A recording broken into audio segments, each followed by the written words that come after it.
art. One is in Alabama and the other one was in New York. This particular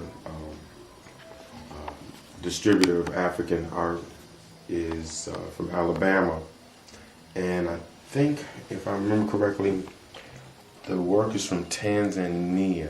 You mind me asking how much, something like that? Oh, well, like if you I'll put it to you. I'll show you all the pieces that I got, and then I'll give you a rough dollar figure. Okay. I've already shared it with you, but just to, for sake of documentation, you'll be surprised. And this is oil on canvas? This is oil on heavy canvas. And it's an African artist. I have two of his pieces, actually. I think this is design. I have another piece. And what I like most about it is, for one, is I equate it to the African American artist. I can look at an African American artist's work and see that it is traditionally an African American who drew it. You can just tell just by the approach. And that's what I saw when I went online and went in search of African art. I knew that the African would be able to display only true African art in an interpretation that only an African can interpret. And then you'll see it. You can just look at the artwork and you can feel look it. at the detail. Yeah, you can look at it, but you can see the detail. I mean, things like all of that detail, and even though African American artists do a lot of abstract work, here it is from an African perspective, and you see it right in here. All the things that we borrow from, in our artwork, we can see it being used. So, and just for informational purposes, this is entitled Woman Abuse. So this is for all you sisters and victims of abuse. And now you see it, because when I first was, exposed to the piece, it was something about it that you could feel that it was a message there to convey. Yeah. And then I think that's shared the title. One of the things I like most about getting my art straight from the source. Like I said, you can take an African American artist and you can feel their passion. Their passion and interpretation is clear in the delivery. And the same here. It took me a while to look at it, but anyone that could look at this piece of artwork could see that there's something not quite right. And what made me think, gave it away for me, were the eyes. You could see it was a beautiful woman, but you could also see that she had been hurt. And ironically, once I unfolded it and turned it over and saw that, I was like, So, art is easily interpreted. That was one of the pieces. And here are a couple more from the same region. And again, I think these are from Tanzania. They weren't able to send me the piece that I really wanted, so they sent me some of the things that they had in stock. And again, if you like African art straight from the source, you can't really beat it. Here's another piece, and I can tell you it was painted in 2006. 2003. Yeah, that's a tough one up now. Yeah, but even if you look at the African artists and look at the African art, you can still see the African American influence. And that's one of the things that I wanted to do, was bring African art into the home and also bring African American art into the home, so that I'd have a healthy balance of both.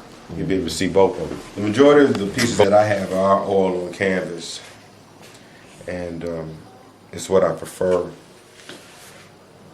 I haven't, I'm a poor man, so I haven't had the opportunity to frame yet.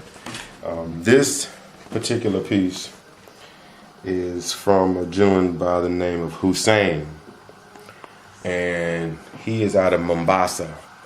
I bought this online from the vendor in New York, and it was just a piece that I just fell in love with. I had to have it. I plan on putting it in a nice little gilded frame. That's really nice. Right. This is one of your favorites? Yes, Hussein is off the chain. Look at it. Yeah. I love it. Captured that real well. These last two pieces came from the same website out of New York. Again, oil on canvas. This is oil on medium canvas. And I just like I don't like to have all the same style of art. So I went for something a little bit more abstract. And again, once it's framed and stretched, it'll take on a whole different interpretation. So, yeah. Nice. And this is by the same artist. And I fell in love with this one. This is a pretty clever piece. Again, once you stretch it, put it in a nice little frame. And again, they're all by the original artists. They're all signed by the original artists. And I found that the majority of the online vendors promote African art just for the sake of disseminating African art in other parts of the world. When you ask me, there's another piece here. Let me just. Gotcha. I'm going to include that. Yeah, I got that by default because of the piece that I really wanted. They didn't have. So they sent that to me as a replacement, and just look at it. It's in the wrong frame. I threw it up in there just to put it in something so that I could see what it looked like framed. And I can't wait to really do a good job of framing it. Man, but look at it. I mean, you could tell it's straight from the motherland. It's a beautiful piece of work. And I spoke with, it's the same person that did Woman Abuse. I spoke with the vendor, and she told me that is just a daily ritual in Africa. I think it's out of Tanzania, if I'm correct. Oh, I'm sorry, I stand correct. Please forgive me. This piece, Woman Abuse, and the two small pieces here are out of Zimbabwe. Okay. That's Shona sculpture. That's Shona art out of Zimbabwe. Try to get my facts right. I'm just learning. I'm a novice. But yeah, I love that piece. I think that's a nice piece. And the long and short of it, when you asked about price, oil on canvas is it's the most desirable from what I'm learning as a person who wants to get into art collecting. But it's first and foremost important that you get a good canvas, they use good art, good paint, I should say. And the quality will speak in and of itself for the most part. What I paid for collectively, I couldn't have bought one piece. So all that I've shown you, let me see, I want to get the dollar figure right. Maybe 500-600. Maybe 500-600. That's it, y'all. Gotcha. And it was some pieces quadruple that if you got it. Oh, I wouldn't have been able to afford it. I wouldn't have been able to afford it, y'all. No. Some people would have sold me that piece right there for $600-700 alone, just because it's a quality piece, but it's from Africa. And that's kind of what happens when you go to a shop gallery. here. Yeah, the gallery. It's like they absolutely. For the most part. As a matter of fact, we can move and I can show you exactly what we're talking about with regard to paying gallery prices. It's like if they want to charge an import tax or something, they factor that in, you would think. It's crazy. We had, my quest was to get African art. As you can see, my walls are pretty much bare. But I went online because I'm a poor man. I decided to go the route that I could best afford. Well, in my ventures, I discovered Shona sculpture. Shona sculpture is out of Zimbabwe, and it's mostly semi-precious stones that are verdite, butter jade, fruit stone, a lot of different type of precious stones that come out of the quarries of Zimbabwe. one of the first things that I was most impressed by was Verdite.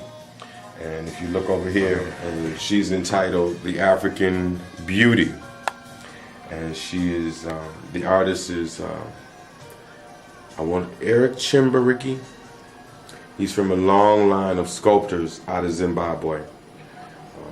Zimbabwe, I'm sure you know, is under a lot of civil unrest. I'm sure at the time this is being taped, it will still be going on.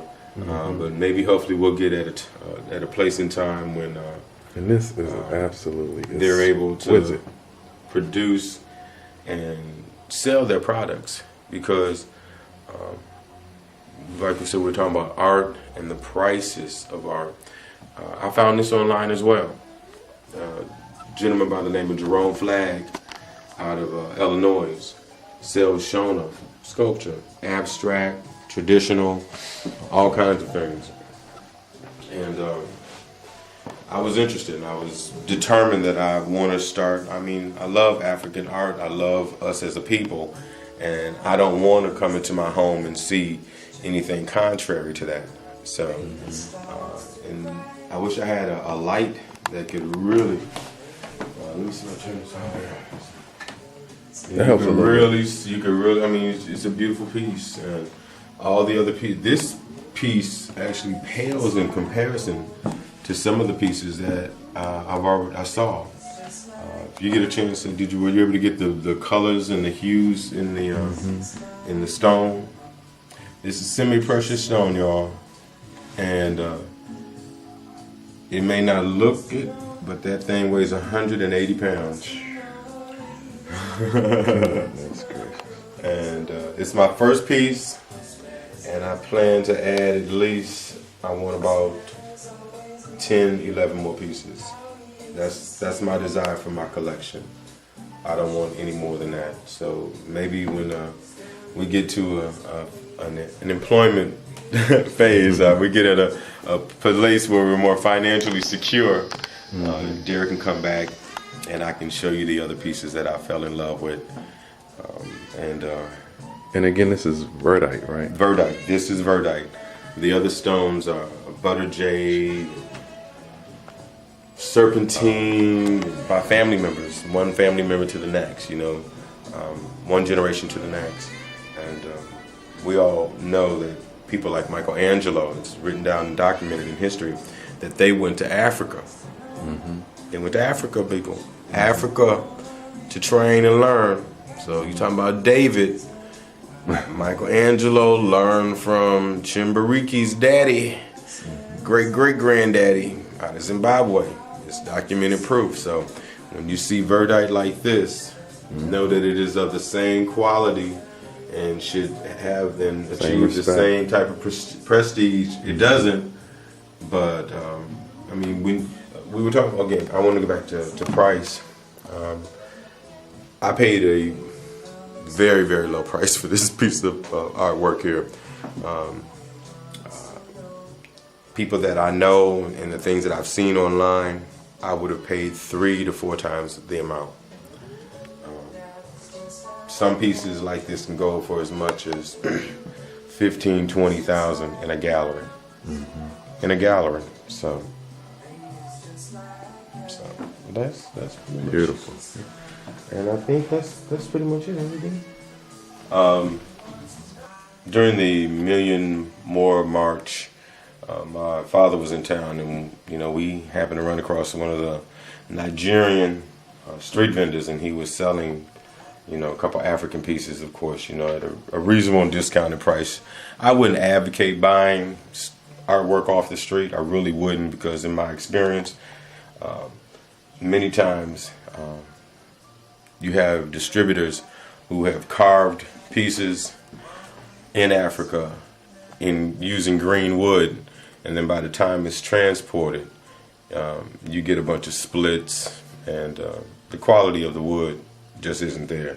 Not saying the quality of the artwork isn't there, but if you look at this piece, and I think someone came by and told me this was traditionally Yoruba, if I understand correctly, because of the bird and the heads and the eyes.